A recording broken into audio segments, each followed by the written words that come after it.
Have a police scanner in Longview, you may have noticed some radio silence. That's because Longview Police have now secured and encrypted their broadcast channels, meaning they can no longer be heard by the public. As KLTV7's Jamie Boyam reports, the Longview Fire Department will soon do the same.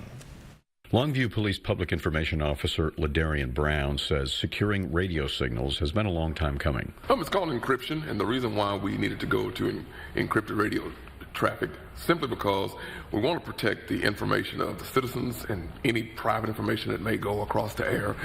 We don't want to release that.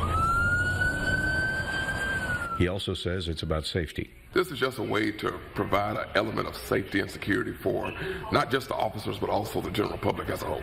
The public who listen to scanners sometimes go to incident scenes and post pictures, video, and information on social media. We don't want people showing up on crime scenes. We don't want people distracting the work of crime scenes, so to speak. Unsecured radio transmissions can be heard by anyone with a scanner, including lawbreakers. They do what they can to circumvent either law enforcement apprehension or whatever the case may be. News agencies use scanner traffic to bring the public breaking news. Most recently, the shooting and manhunt at Longview's Amtrak station last month.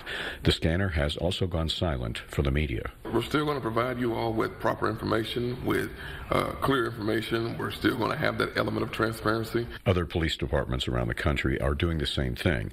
Those critical say it can lead to a lack of transparency. It's not a matter of trying to hide anything. We're still transparent. Please know that we're still going to provide the transparency. It's just for safety and security, that's all. The Longview Fire Department will begin encrypting their radio signals next week. Jamie Boyam, KLTV 7 News.